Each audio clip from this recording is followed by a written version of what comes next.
Je suis Grégory Pouy et vous écoutez Vlan, un podcast qui vous aide à être plus serein en comprenant avec nuance le monde dans lequel nous évoluons. Bonjour, ceci est le deuxième épisode, la deuxième partie de ma discussion avec Raphaël Lorca. Donc surtout, commencez par la première partie si vous l'avez manqué, puisque je sépare cet épisode en deux morceaux, parce que la conversation était passionnante, mais un peu longue.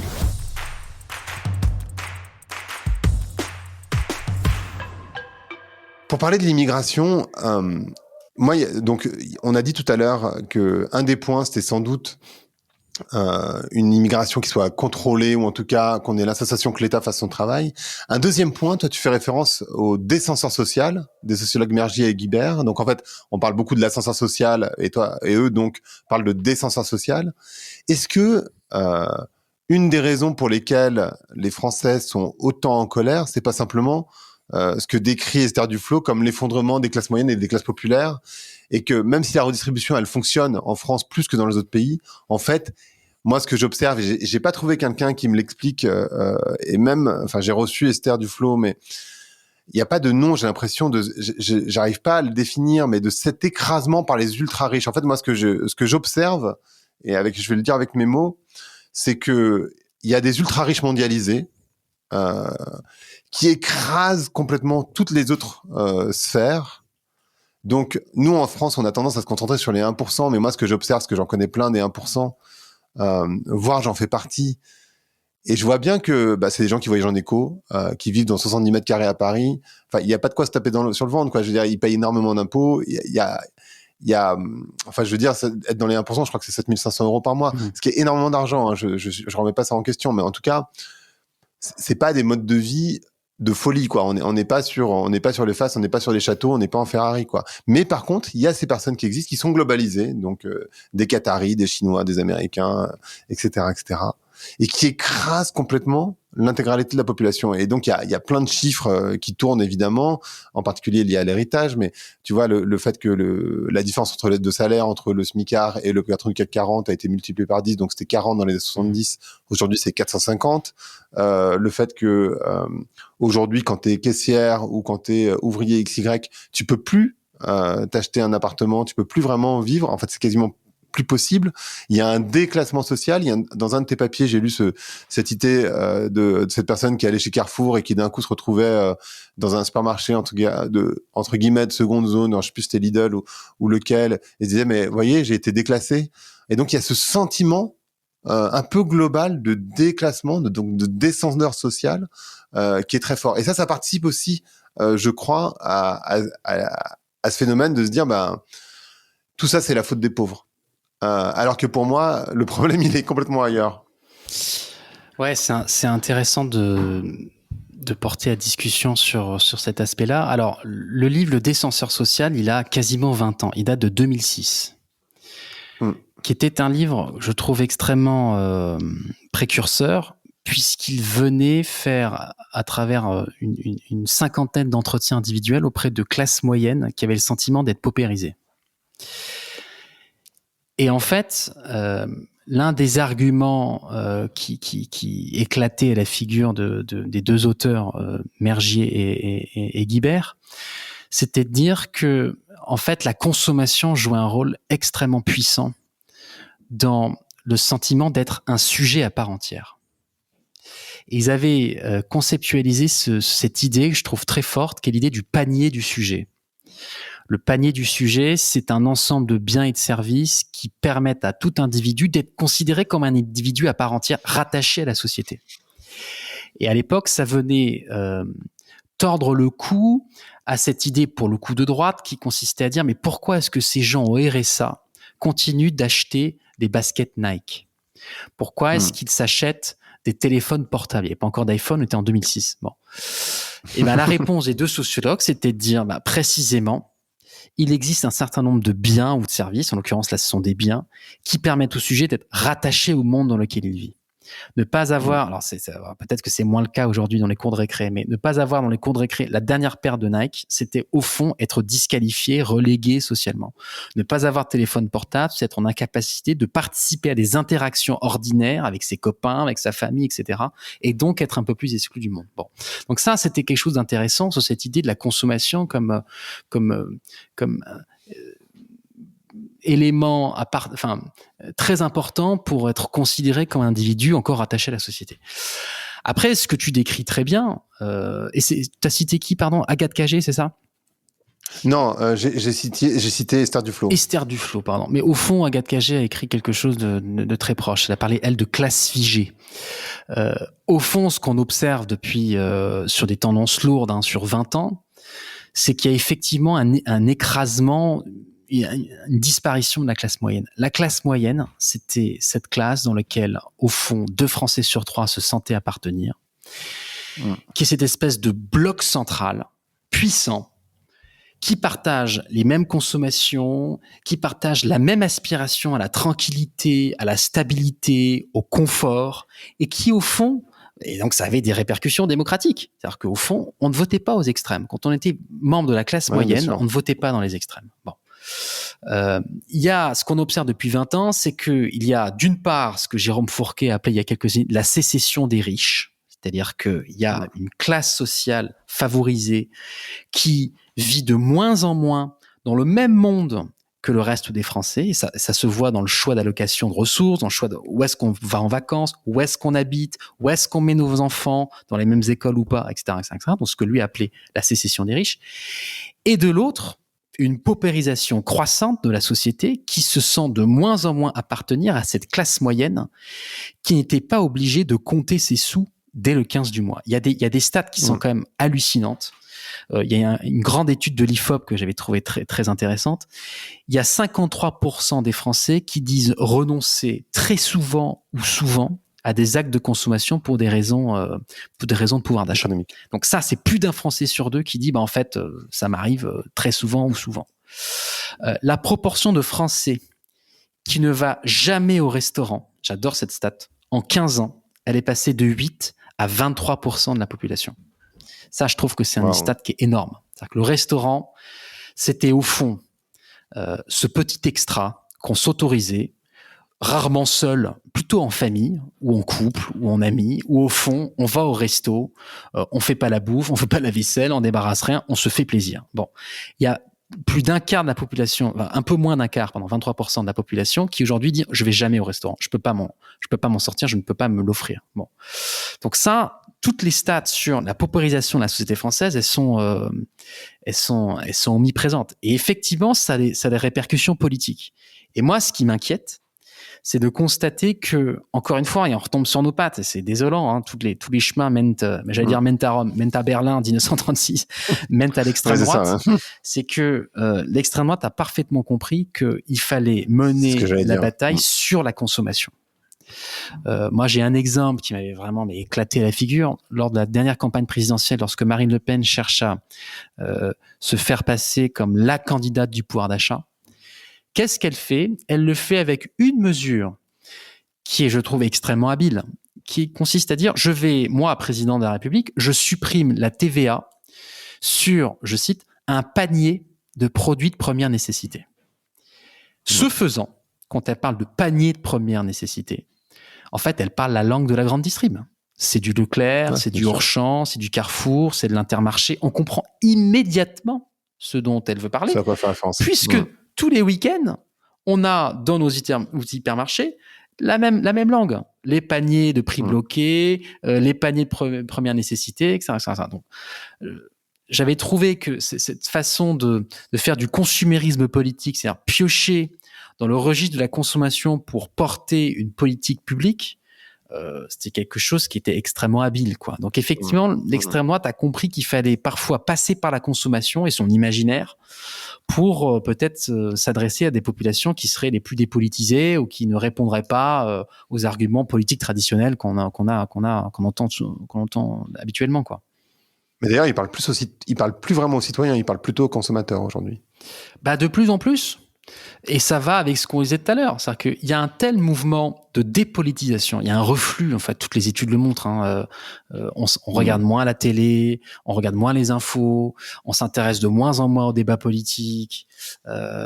Moi, les 3/4 des réponses d'entrée de jeu, quand on demande aux gens comment vous allez en ce moment, là, je vous parle de ces 2 derniers jours, hein, comment vous avez en ce moment, quels sont vos projets pour cet été, personne ne parle de politique, spontanément. C'est-à-dire que c'est sorti totalement de la dimension de l'identité de l'individu.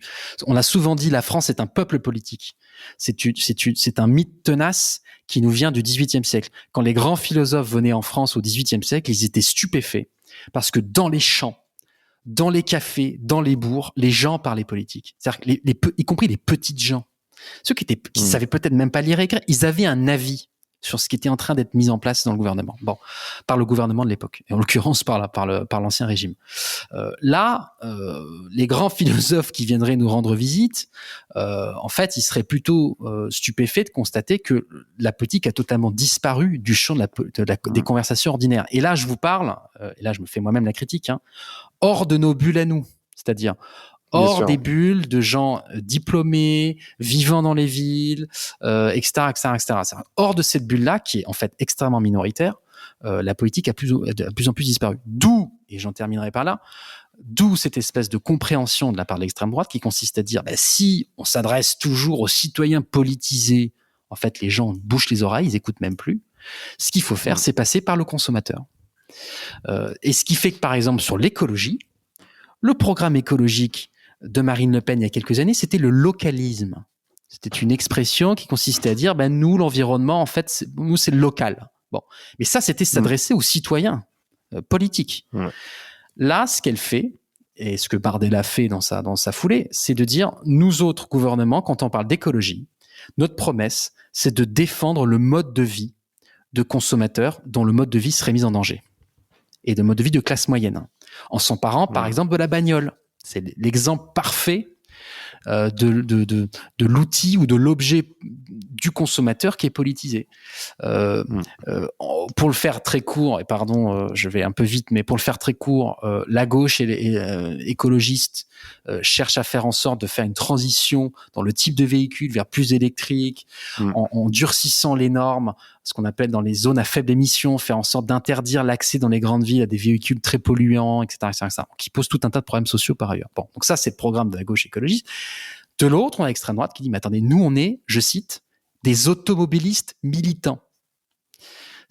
Non, mais ça, c'est dans la description de Twitter du député, l'ex-député, il est parti en campagne, hein, Pierre Menin, qui est un député du Gard, du Rassemblement national, et qui, en fait, a fait de l'automobile l'essentiel de ses prises de parole en disant, nous, on défend la bagnole, en fait. Et on a marre de cette ZFE, je dis, c'est les zones à faible émission. Ils ont appelé ça les zones à forte exclusion, en parlant d'apartheid territorial. Enfin bref, je pourrais parler des heures de la bagnole, mais c'est un exemple très très précis de comment est-ce que le combat politique aujourd'hui se joue. C'est sur des objets de consommation et que l'extrême droite arrive à politiser. Et quelque part, ils rentrent dans l'intime en faisant ça. Toi, tu parles d'intimocratie, mais c'est vraiment ça. C'est-à-dire qu'à travers la consommation, ils rentrent dans l'intime des gens. Ils rentrent chez eux, finalement. Et encore une fois, c'est très en lien avec la dépolitisation. C'est-à-dire que si on continue d'avoir des discours d'estrade en faisant de la politique à la papa, à coups de conférences de presse, de JT du 20h, etc., au fond, les seuls qui entendent parler de ce qui se raconte, c'est les plus de 60 ans. Parce que c'est ceux qui ont baigné dans ce type de politique-là. L'une des tendances les plus fortes ces dernières années, c'est effectivement la politisation de la vie intime. Et ils ont compris qu'il fallait, et je le précise juste par honnêteté intellectuelle, intimocratie, c'est une expression de Vincent Kochbert, voilà, avec lequel j'ai pu intervenir au Napoléon, et on s'était vu, Greg. Et que j'ai reçu sur voilà, en sur plus Vlan. il était exactement sur Vlan.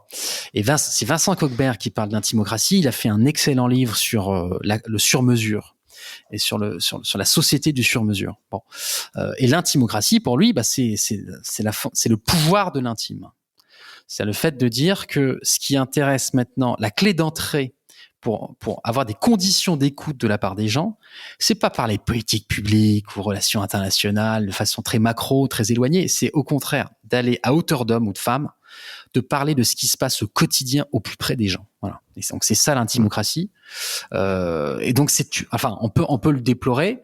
Moi, je pense que la façon la plus pragmatique et la plus réaliste de considérer la chose, c'est de s'adapter. C'est-à-dire que maintenant, quand on porte un combat politique, il faut immédiatement le traduire dans des termes qui seraient compréhensibles par cette intimocratie. Et pour le coup, l'extrême droite le fait très bien. Un truc, moi, qui m'a choqué, je t'ai demandé hier, tu avais vu le documentaire sur Arte sur sur Bardella. Je l'ai regardé, je pense, 10 minutes. Parce qu'en fait, ça m'a mis le seum, comme on dit. Tu vois, j'étais là, genre...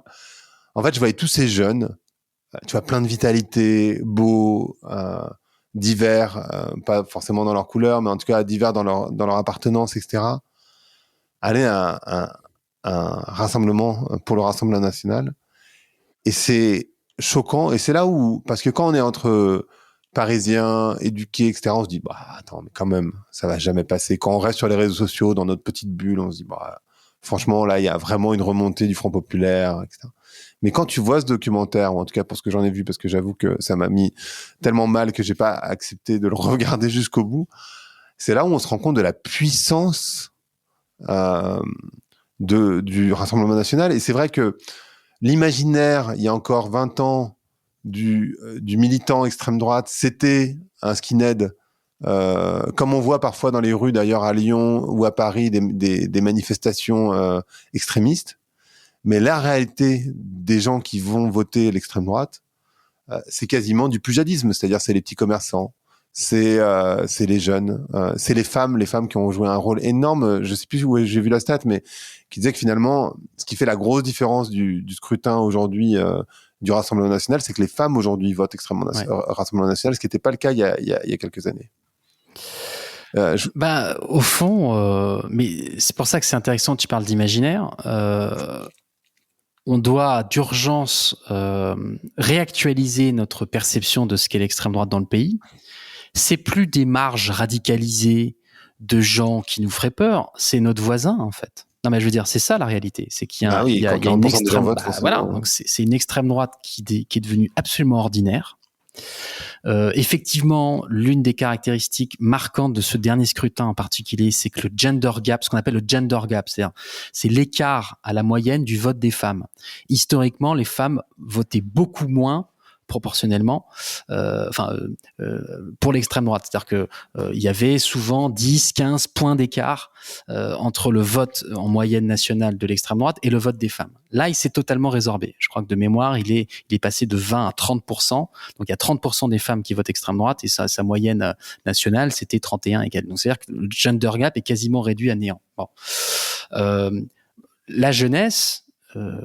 en 2002, il y avait ce fameux slogan « La jeunesse emmerde le Front National ». C'est-à-dire cette idée selon laquelle la jeunesse portait un imaginaire progressiste de gauche, avec des valeurs de tolérance, d'ouverture, de liberté, d'attachement à la démocratie.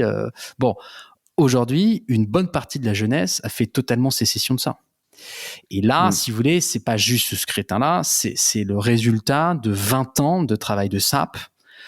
Moi, je regarde particulièrement la façon dont toute la fachosphère c'est amené une bataille du cool. J'y reviens à ce truc-là. C'est très important. Par le rire. Faire en sorte que on se mette les rieurs de notre côté. Et que l'humour... Je me rappelle de Papacito, c'est une humoriste d'extrême droite, gay par ailleurs. On n'est pas à une contradiction près, mais qui depuis des années est extrêmement populaire sur YouTube. Il disait mais le vrai humour, c'est un humour de droite. La gauche, c'était son humour Canal+. On riait du bourgeois, de l'église, des fachos. Non, maintenant le vrai rire, c'est celui qui s'intéresse à moquer, je cite, les précieux ridicules du progressisme et du wokisme. Donc, ils ont compris que par le rire se jouait tout un tas d'éléments pour faire en sorte de rendre cool d'un côté et de dédramatiser leur logiciel. J'ai juste un exemple qui m'avait beaucoup marqué pour montrer qu'il y a une sorte de... C'est pas une contradiction, il y a deux choses qui s'entrechoquent. C'est à la fois un vieux logiciel de pensée qui date de la contre-révolution post-89, 1789, les Joseph de Maistre, etc. Mais ce vieux logiciel-là, il est actualisé avec des codes ultra contemporains. Et moi, je me rappelle de Papacito, qui disait la chose suivante. Comment voulez-vous qu'on fasse confiance à la démocratie quand on sait que ce sont des fils de pute en collant qui l'ont créé? Et donc là, non mais bon, il le dit mieux que moi, c'est dans un registre un peu gaguesque, du stand-up, etc. Mais ce qui était très intéressant, c'est que c'est un logiciel de pensée anti-révolutionnaire, contre-révolutionnaire, qui est vieux comme la Révolution française, mais qui est totalement réactualisé avec les codes très contemporains, l'humour, du rire, etc., pour essayer de conquérir de nouveaux terrains, quoi. Et pour le coup, ne pointons pas juste les jeunes et les femmes, puisque pour le coup, c'est quasiment l'ensemble de la population qui est aujourd'hui, en fait, colle à potentiellement, ou qui est prêt à mettre Jordan Bardella au pouvoir, quoi. Comment tu lis? Parce que toi, je sais que tu dis que les humoristes, ils ont un rôle majeur dans une démocratie. Comment tu lis l'événement autour de Guillaume Meurice, qui est quand même l'événement le plus fort sur... alors, c'est sur un sujet connexe, mais c'est quand même très très fort qu'un humoriste qui se fasse relaxer par la justice se fasse quand même licencier pour faute grave. Ah ouais, bien sûr. De son entreprise. Alors, je trouve ça hyper intéressant, quoi. Alors, je précise juste, avant de plonger dans le dossier brûlant Meurice, j'avais fait une enquête avec l'Institut de sondage IFOP, avec une question très simple. Qui, selon vous, raconte le mieux les Français? Et quand on dit les Français, c'était leurs aspirations, leurs problèmes, leurs rêves, leurs préoccupations, etc. Et donc, on avait donné une liste de 10 types d'acteurs. Les politiques, les entreprises, les écrivains, les intellectuels. Et le numéro 1, c'était effectivement les humoristes. Donc ça, c'était quand même une super donnée. Qui raconte le mieux les Français aujourd'hui? Les humoristes. Donc ça veut dire qu'ils ont un rôle quand même central de porte-voix des préoccupations, des problèmes, etc., etc., etc. Bon. Et donc j'avais fait il y a quelques années, il y a 2 ans, un reportage dans ce que j'appelais moi l'archipel du rire. J'avais visité des stand-up aux 4 coins de la France. Et c'était passionnant, c'est-à-dire qu'on ne rit pas des mêmes choses selon qu'on est dans le centre, dans le 10e arrondissement de Paris, au Goku Comedy Club, qui est le temple de la boboïtude et de la branchouille très parisienne, ou à Dunkerque, dans un ancien entrepôt reconverti en stand-up du soir, quoi. Donc j'avais fait une espèce de micro-reportage comme ça pour essayer d'explorer les différentes facettes du rire. Bon, ça c'est un premier élément. Alors sur Guillaume Meurice, moi ce que je trouve extrêmement perturbant dans la période, c'est que on a d'un côté l'extrême droite qui dit on va privatiser l'audiovisuel public, et de l'autre l'audiovisuel public qui expulse ou licencie des humoristes, quoi. Et donc, sans même rentrer dans le fond, l'idée même de licencier des humoristes alors même qu'ils n'ont pas été condamnés et relaxés par la justice, ça pose quand même question sur mais en fond, est-ce qu'on n'est pas en train de donner le bâton pour se faire battre, quoi. Donc c'est une espèce de... Ça fait penser à Daladier, ce que tu disais tout à l'heure. Ouais. Enfin, faut pas faire non plus des parallèles historiques à tout va. Enfin, mais ouais, enfin, moi, ce double événement-là me fait un peu froid dans le dos, quoi.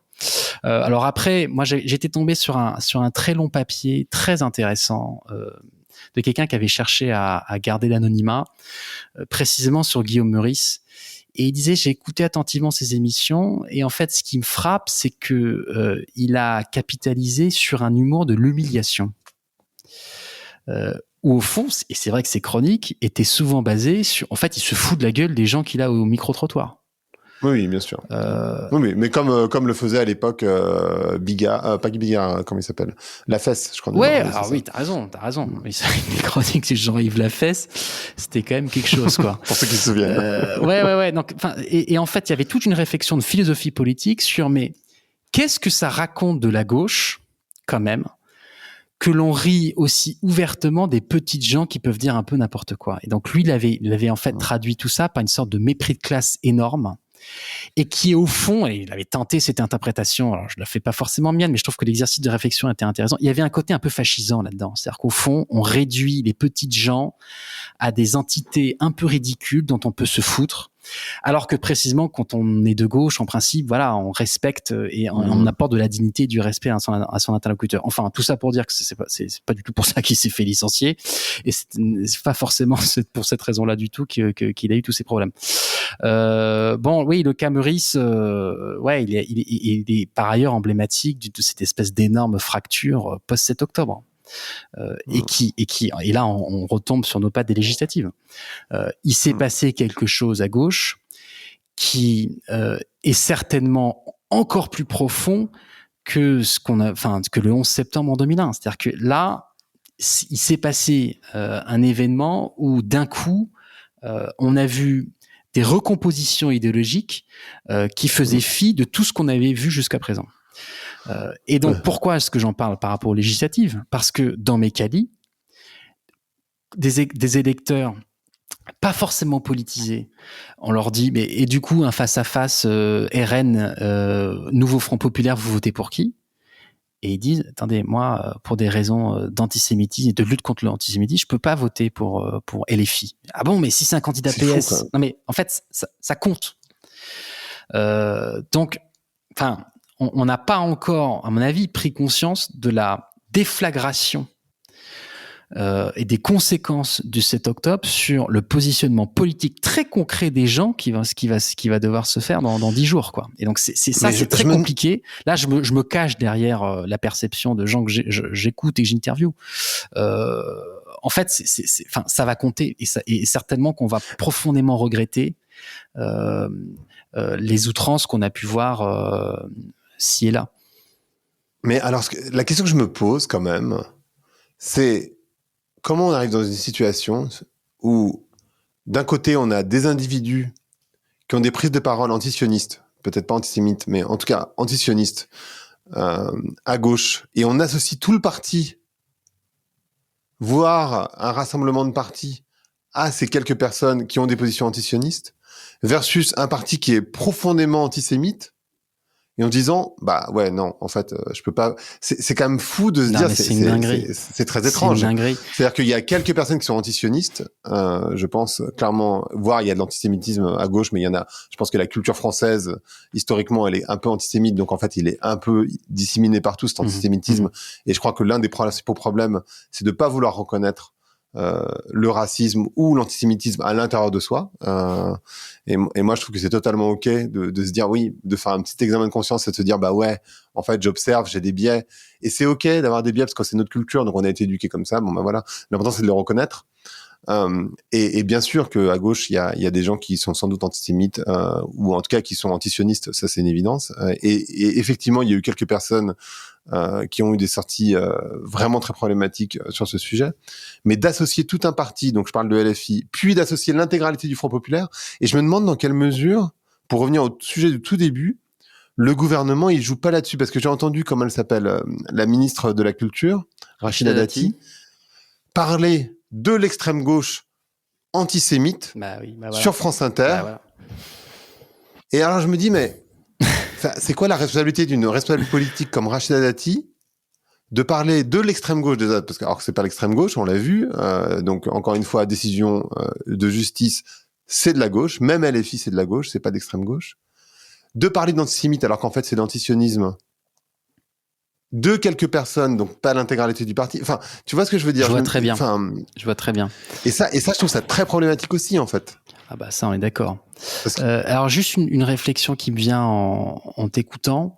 Il y avait un texte génial de Deleuze et Guattari qui proposait la réflexion suivante, c'est-à-dire en fait le fascisme et l'antisémitisme, ce ne sont pas des virus, c'est-à-dire des choses que l'on peut choper de l'extérieur, ce sont des cancers.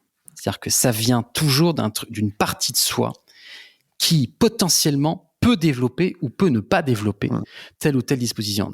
Quand tu disais, quand t'appelais à ce que chacun fasse sa propre auto-analyse où est-ce qu'on se situe par rapport à ça, je trouve que cette métaphore du cancer versus le virus, elle est extrêmement forte. Après, oui, ce qu'il faut rappeler, c'est une chose très simple, c'est que il y a une fausse symétrie, il y a une fausse équivalence entre RN et Front Populaire. D'un côté, on a un parti monolithique, idéologiquement et politiquement, qui est fondé, pardon de le rappeler, par des anciens Waffen-SS et qui porte dans son imaginaire, dans sa culture, quelque chose de profondément et de antisémite et xénophobe au sens très large, parce qu'il y a aussi de l'anti-musulman et de l'islamophobie qui est extrêmement très forte. Clair, ouais. Très très fort. D'ailleurs, c'est là-dessus qu'ils se rejoignent. Hein, voilà. Parce qu'il y a beaucoup de juifs aujourd'hui français qui votent Front National, enfin Rassemblement National pour cette raison. Absolument. Et de l'autre, en face, on a... oui, c'est très vrai, c'est très vrai. Et de l'autre, en face, on a une coalition électorale avec tout un tas de partis, dont LFI, mais pas seulement, où on voit bien que c'est pas une NUPES 2, c'est-à-dire que la NUPES 1 était effectivement dominée politiquement et dans sa ligne par LFI, qui était en position de centralité. Là, on voit bien que le barycentre a totalement bougé. Et je dirais même... la seule présence d'un François Hollande dans le dispositif est de nature à dire, en fait, le barycentre a bougé, quoi. Et si un ancien président de la République socialiste qu'on ne peut pas soupçonner ni d'antisémitisme par ailleurs, mais surtout pas d'accointance particulière avec Jean-Luc Mélenchon, dont il a été toujours adversaire politique depuis 30 ans de vie politique, la seule présence dans le dispositif nous amène à penser quand même que c'est beaucoup plus complexe que ne le laissent supposer les adversaires politiques. Alors effectivement, la Macronie a caractérisé que dans la très courte campagne qui est la leur, l'une des seules façons de s'en sortir pour eux, c'est de renvoyer dos à dos. Et de la même façon qu'on avait à l'époque ni droite ni gauche, c'était une stratégie du dépassement en 2017, au fond aujourd'hui, ils l'ont étendu et radicalisé dans un ni extrême droite, ni extrême gauche, qui encore une fois est à la fois mensonger et en plus mortifère démocratiquement. Et d'ailleurs, on a un De Villepin de droite. Ouais. Qui appelle à voter au Front Populaire. Donc en fait, c'est tu vois, je trouve que les lignes elles bougent et certains conservent leur boussole républicaine. C'est-à-dire que De Villepin, qui est un gaulliste social de la première heure, il a passé toute sa vie politique à s'opposer au Rassemblement national et à l'extrême droite. Bon, donc il en tire la conclusion logique que tout sauf le RN. Et donc, effectivement, je ne mets pas côte à côte un candidat LFI et un candidat RN. Donc, je trouve qu'effectivement, c'est le bon exemple à rappeler à ce moment-là. Juste pour conclure, parce que bon, ça fait déjà un petit moment qu'on parle, je suis désolé, mais en même temps, c'est tellement intéressant, c'est quoi le post-populisme par rapport au populisme? Je sais que tu parles de post-populisme et j'aimerais bien comprendre que tu expliques ce que c'est que le post-populisme. Alors, en fait, il y a tellement de sujets parce qu'on n'a même pas parlé de déconstruire les rouages de l'extrême droite, donc tu vois. Écoute, il va falloir faire ça une prochaine fois. Alors, le post-populisme, c'est pas moi qui l'ai inventé, c'est un livre d'un certain Thibaut Musergue qui a écrit un livre qui s'appelle Le post-populisme aux éditions de l'Observatoire. Et en fait, il fait l'hypothèse d'une sortie du populisme. C'est-à-dire en identifiant le populisme comme étant le mouvement politique majeur qui a essaimé au lendemain de la crise financière et économique de 2008. Le populisme, pour le définir d'un mot, c'est quoi?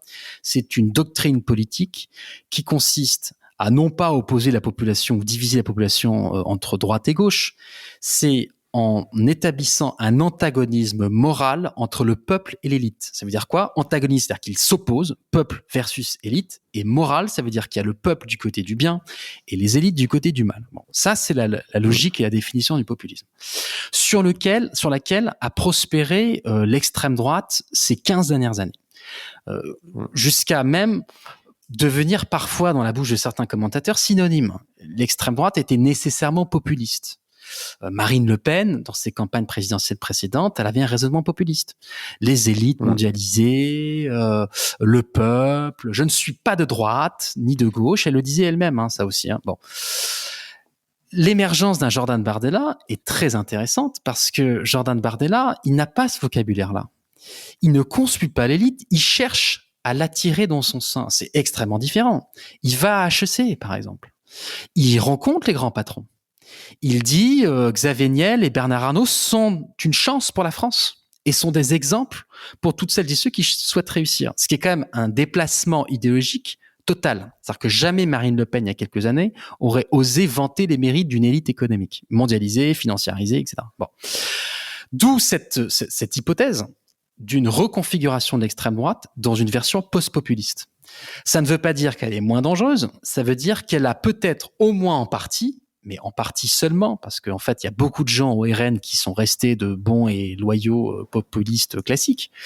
Mais en tout cas, que Bardella comprend que pour accéder au pouvoir, cette rhétorique-là a dysfonctionné. Elle a dysfonctionné pour le Brexit, dont on se rend compte aujourd'hui les catastrophes, et même les Anglais aujourd'hui regrettent d'avoir voté pour le Brexit.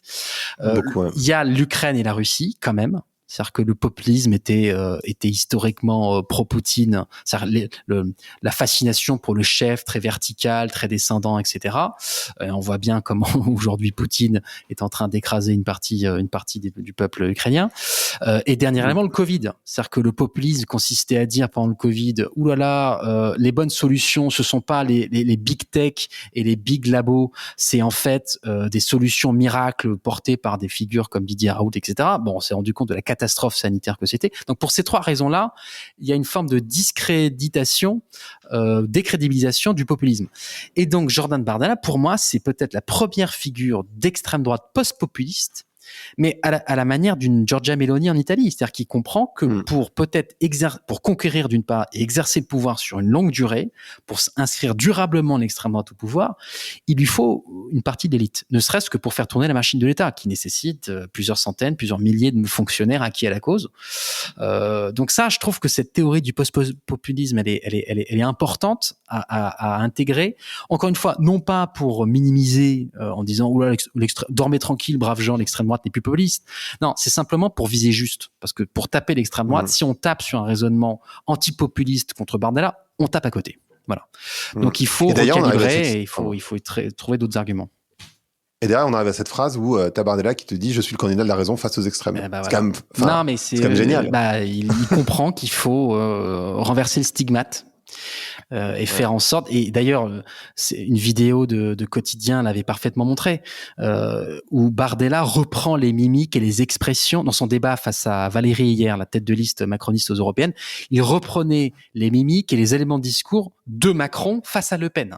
Donc on avait Bardella qui copiait les façons de dire et de faire de Macron. Donc là, une espèce d'inversion totale, mais qui montre bien qu'effectivement, il est en train d'emprunter, essayer de faire en sorte, en tout cas, d'exercer une forme de la même sorte de fascination qu'avait eu Macron auprès du grand patronat, de l'élite entrepreneuriale, etc. en 2016. Bardella, toute proportion gardée, essaye de s'inscrire dans ces mêmes pas. Donc c'est pour ça que l'hypothèse d'un Bardella post-populiste, je trouve qu'elle est intéressante à analyser. Et est-ce que il n'y a pas une situation où j'ai l'impression aussi que les Français qui votent extrême droite prennent pour acquis un certain nombre de choses qu'ils pensent impossibles à remettre en question. Moi, je le vois dans des discussions, j'allais dire des gens qui sont contre l'Europe, qui me disent oui, mais regarde l'Europe, c'est plein de problèmes. Je fais mais en fait, parce que tu regardes l'Europe par le point négatif, mais tu te rends même pas compte de tous les avantages dont tu bénéficies aujourd'hui, en particulier la sécurité, je veux dire, qui sont liées à l'Europe, en fait. Il y a énormément de choses qui sont liées à l'Europe. Et toi, tu regardes le côté négatif. Et de manière générale, quand les gens se disent, oui, non, mais on pourra jamais remettre en question, je sais pas, l'avortement. Il suffit de regarder en Italie ce qui s'est passé. Ouais. Donc, ils ont toujours le droit d'avorter, hein, c'est juste qu'elle a fermé tous les centres. Donc, voilà. C'est beaucoup plus compliqué d'un coup. On pourra jamais remettre en question la démocratie, on pourra jamais remettre en question, etc., etc. C'est très étrange, parce qu'en fait, ils prennent pour acquis des choses qui ne le sont pas du tout, en fait. Enfin, pas nécessairement, en tout cas. Je suis d'accord, et il faut pour ça prêter attention à nos voisins qui ont connu des jours d'après. En Hongrie, en Pologne, en Italie, en Angleterre, aux États-Unis. C'est-à-dire qu'au fond, des gens qui disaient on n'y croyait pas, d'une part, à la victoire de l'extrême droite au pouvoir, et d'autre part, on minimisait son impact. Au fond, il y aura plein de façons de minimiser les institutions, les contre-pouvoirs, la presse, l'Europe dans les pays européens, etc., etc. Bon. Et en fait, ils ont tous déchanté. Ils ont tous déchanté parce que... Et tout ne se fait pas à J+1. Ça se fait à J+100, à J+300, à J+700, où en fait, petit à petit, par petits bouts, on détricote, et ça rend extrêmement difficile le retour à une situation antérieure. Biden qui regagne face à Trump, il ne retrouve pas le pays dans le même état que l'avait laissé Obama. C'est-à-dire qu'il y a un état, ne serait-ce que ce point de vue-là, d'hystérisation et de radicalisation des opinions publiques qui est folle, où il y a quand même des risques. Un certain nombre d'analystes sont allés dans la politique fiction, mais font état d'un risque de sécession d'un certain nombre d'États qui... il y a une instabilité politique extrêmement majeure, et ce degré de polarisation des esprits et des débats, elle n'existait pas avant Trump. Donc c'est bien la preuve qu'il y a un avant et un après, et on ne retourne pas dans des conditions d'exercice normales. En Pologne, le PiS a été écarté du pouvoir. Il y a eu un retour de forme plus démocratique au gouvernement. En fait, ils ont beaucoup de mal à revenir sur la privatisation de l'audiovisuel, par exemple, parce qu'ils se rendent compte que en fait, il y a des effets de cliquet. C'est un peu comme le climat, c'est-à-dire qu'il y a un moment donné, on fait des effets de cliquet, et avec toute la bonne volonté politique qu'on veut, en fait, on a beaucoup de mal à revenir à une situation antérieure. Bon. Donc effectivement, je trouve ça important de le rappeler comme ça. C'est-à-dire que une des constantes de l'extrême droite au pouvoir, c'est qu'on ne sait pas la façon dont elle va évoluer. Je reviens à Macron. Regardez la trajectoire du personnage qui en 2016 parlait de Startup Nation et qui 6 ans après a commencé à parler de décivilisation, c'est en embrassant explicitement des grilles de lecture d'extrême droite. Et là, on parle d'Emmanuel Macron qui venait d'un président socialiste. Marine Le Pen, son point de départ, c'est la préférence nationale. Donc là, déjà, en termes de cran, on est 10 crans au-dessus. Je ne sais pas où elle va terminer. Et je trouve qu'un des raisonnements à avoir, c'est le suivant. Marine Le Pen ou Jordan Bardella, c'est la même chose, c'est le même raisonnement. Au pouvoir, vont nécessairement décevoir à un moment donné. Ils vont peut-être avoir une sorte de lune de miel ou de période d'accalmie, comme l'ont beaucoup de gouvernements lorsqu'ils accèdent au pouvoir. Sauf qu'on voit bien, une grande partie du pays projette dans leur figure l'espoir d'un changement qui n'adviendra pas. C'est-à-dire que d'un coup de baguette magique, on le sait bien, et on peut même pas leur faire injure. C'est du fait même de tout un tas de contraintes, et à commencer par les contraintes budgétaires, ils ne parviendront pas à changer la vie concrètement aussi fortement qu'ils le prédisent. Que fait un gouvernement d'extrême droite qui déçoit au pouvoir ? Il va pas se recentrer, parce que on se recentre pour gagner les élections.